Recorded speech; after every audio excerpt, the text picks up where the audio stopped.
Today I shall discuss the geographical knowledge that developed in ancient India. So my topic may be named as geographical knowledge in ancient India. We all know very much about the growth of geographic ideas in Greece, in Rome, even in China, but most of the geographers know very little about the development of geographical ideas in our own country, India. Yes, India has a rich cultural heritage, and the Indian literatures, Indian writings are oldest in the world. Probably all of you know that Rig Veda is the first literature of the world. Though during the Vedic period the Vedas were not in written form, all of the Vedas, 4 Vedas are there: Rig, Sham, Jaju, Atharva. These Vedas, Vedic literatures actually learned one generation to next generation by only hearing. There is no written literature. Whatever, I am first discussing about the knowledge that were developed in Ramayana, Mahabharata and Purana. I can divide the entire discussion in 2 parts. One is the geographic knowledge, geographic ideas that developed in ancient literature, and number 2 or second part is the narrations made by different ancient scholars. So first, the ancient literature. There are 2 epics in India, that is, one is Ramayana and another is Mahabharata. Most of us often misguided by our common people or by ourselves that Ramayana and Mahabharata, these are 2 religious literatures. No, I think no. During the days of Ramayana and Mahabharata, there was no such religious concept in the world. Now, when the Ramayana and the Mahabharata was written, Ramayana, though the description made by Valmiki, the Ramayana is very ancient, but the Ramayana, I think, from the various sources of the knowledge prevailed in the Ramayana itself, Ramayana may be written during 9th century before Christ to 6th century before Christ. In this period, Ramayana was written. How can we conclude that Ramayana was written so much time ago? Because there are some descriptions about the cities, about the places that are so much old, as early as 3000 years ago. The incidents took place during 3000 years.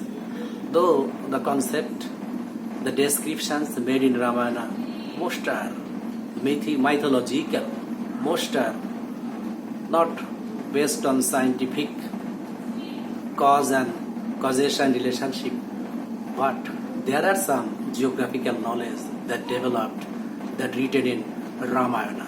First, Ramayana. In Ramayana there are different places and their journey details are there. So 3000 years ago there was no such concept of regional geography all over the globe.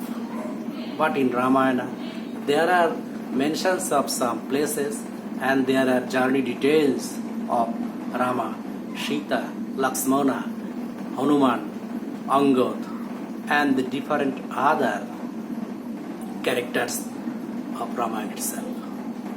So this is a vivid description of the places located in ancient India. There is no other writings in that time which proves the movement of people from one place to another. In Kishkinda Kanda, there is one narrative that is narrated by Sugreeva when he was searching Seetha. Sugreeva orders Vanara to search east under the leadership of Vinata, a mighty vanara. Firstly, he decided all the vanara's forces to Rama, but Rama desired to know whether Seetha is alive or not, and if so, at what places. Then Sugreeva, the brother of Bali, commissioning Vinata, explains the topography and geography of eastern side of the Jambuu. What was the Jambuu? The Indian subcontinent and this eastward, comprising whole of Southeast Asia. I think the description of Sugreeva about the physical, topographical characteristics of the eastern part of the Southeast Asia or Jambuu is the first description ever known by the human beings. This is the first chronicle ever recorded about the lands and oceans, islands and dwellers in there, as far as ancient Indian geography concerned. Now, Kishkinda is a place, the present historian located the place. The Kishkinda is the present day Bali district of Karnataka.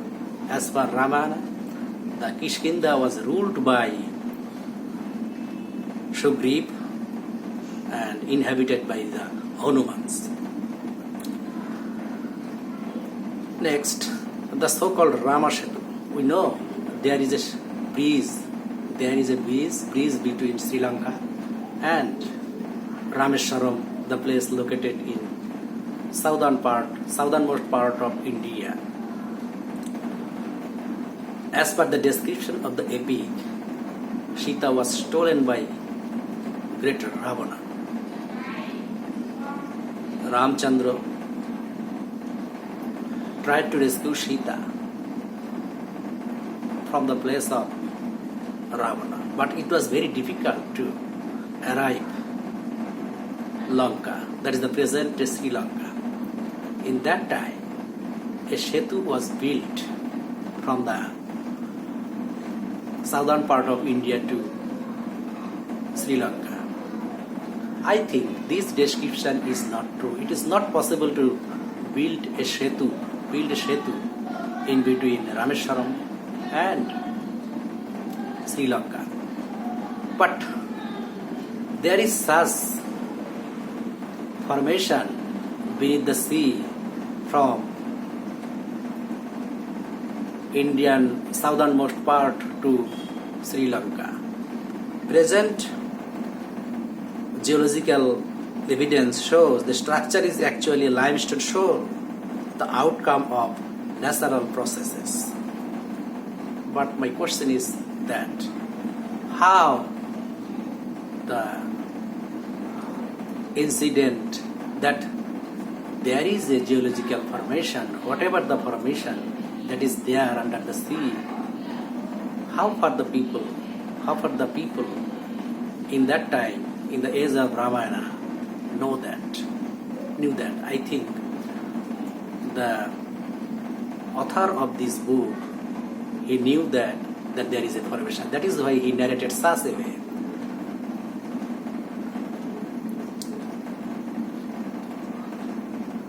So, these are few examples from Ramayana. Now I am coming to Mahabharata. Mahabharata is written after Ramayana, but there is no mention about Gautam Buddha in Mahabharata. So, it may be decided that Mahabharata was written before the arrival of Gautam Buddha. It may be written from 7th to 4th century before Christ. There is expansion from Joya to Mahabharata. Joya, the history is a dialogue between Dhritarashtra and Sanjaya, containing the eyewitness accounts of the Kurukshetra war. we know the Kurukshetra war. There is a war between Kaurava and Pandavas. That incident was narrated by Sanjay to blind Dhritarashtra.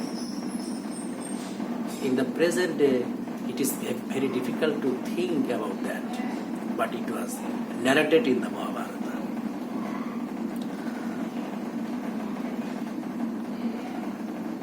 And Mahabharata is the dialogue between Janamaja and Vaishampayana, who narrates the Kurukshetra war and also the accounts of the birth and lives of the Kauravas and the Pandavas and the various other events in their lives leading to the war.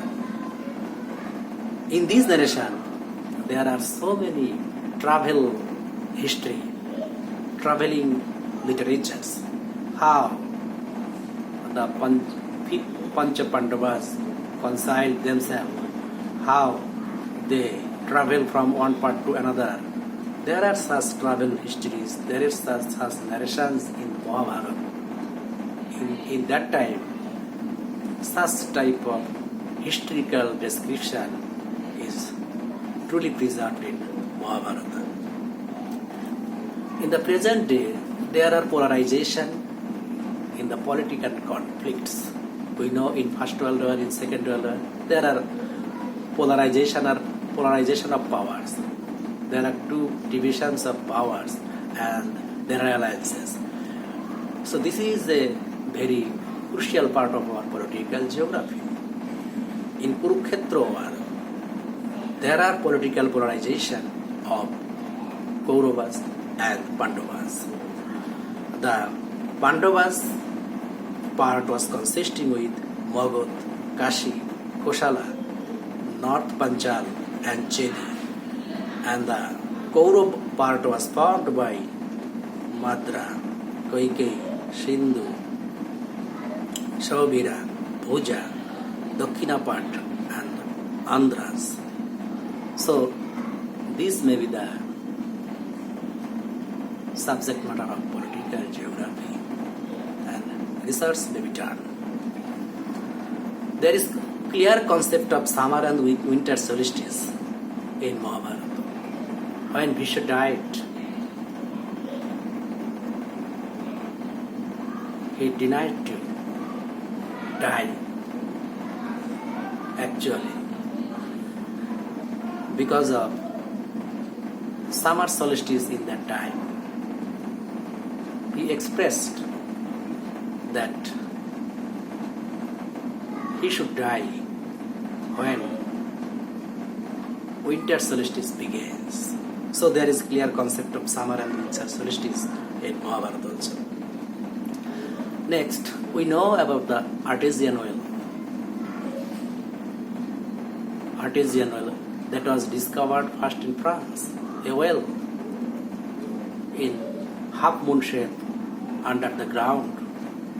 If permeable rocks are there in two sides of the half moon shape place, if there is rainfall, there will be accumulation or deposition of rainwater. If someone dig, then after digging, the water will come out without any machine, without any pump set. That is called artesian well. In 15th century, that was discovered in France, scientifically discovered. But in Mahabharata, there is one such mention. When Pitama Bhishma was fully arrowed and he was in Sharsajja, he was lying in Sharsajja, he shouted for water. Many of his followers being water, but he denied. Why? Because he is the son of Ganges, Ganga Putra Vishya. Clever Arjun knows that. Everyone knows that, but clever Arjun think about that in that time. and he shoot an arrow in the ground, and from the ground the holy Ganges come out and it blows to the mouth of Vishnu. It is a miracle, but there was clear concept in the mind of Vashdev about the groundwater. So these are some examples from the epics of Ramayana and Mahabharata. There are others also. In the Ved and in Puranas, there are the concepts of Brahman,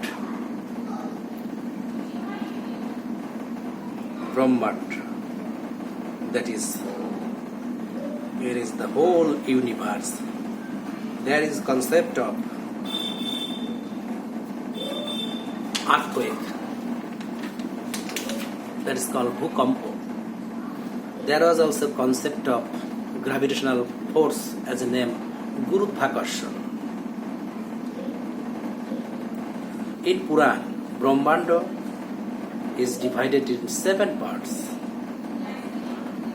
Again, there is a practice of eclipse, though it was not so correct, but they were trying to describe the incident of eclipse. Regarding the earth, the ancient Indian thinkers think about the concept of zero. It was the Indian thinkers who developed zero. Later on, in 10th century, the European introduced the concept of zero after borrowing from India. About the cosmography, astronomy, there are many concepts in Ved and Indian Puran. In Pancha Siddhanta, there is a mention that the radius of the earth is 13,038 kilometers. Presently, the actual measurement is 12,800 kilometers. So, it was near to the truth. The ancient Indian literature, mainly in Purans, in Veds, there are some mention about the latitudes and longitudes.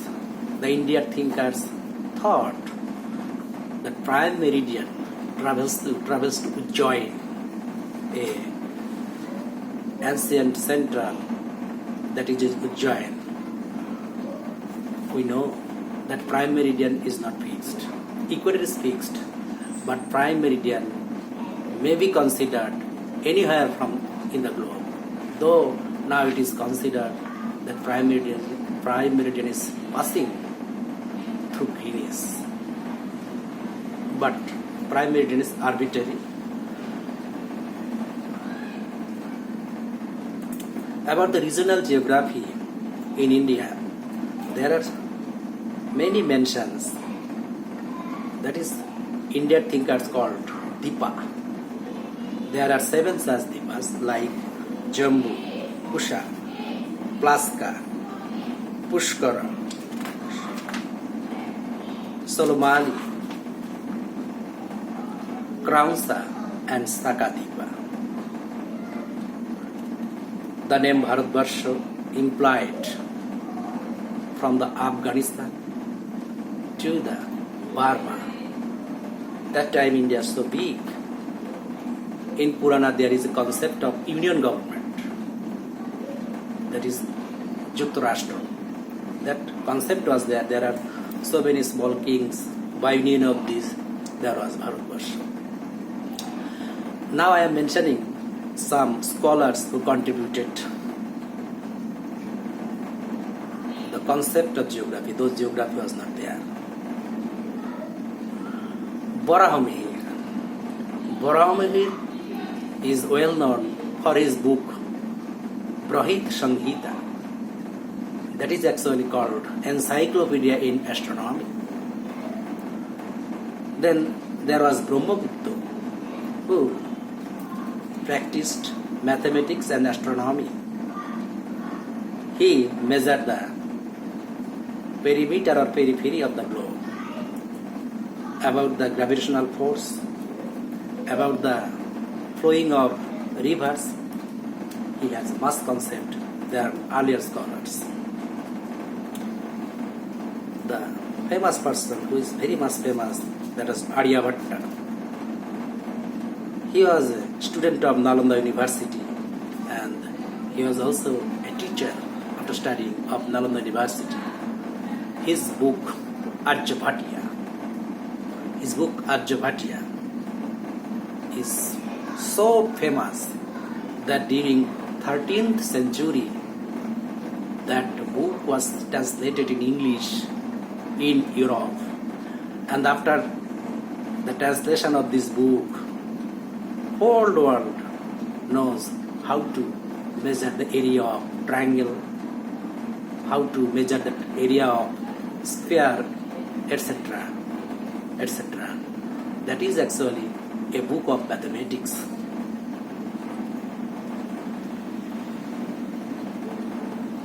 He described about the solar day, and he measured the radius of the earth.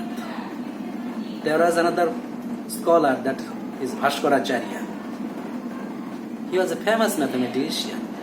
The mathematical part of geography, many concepts are developed by Bhaskaracharya. The term geography in Sanskrit, Bhugolam, was used by Aryabhatta in that time. So, in ancient India, the geographical knowledge, the concept on which the present day geography stands were developed by many ancient Indian literatures and ancient Indian thinkers. But it is very unfortunate that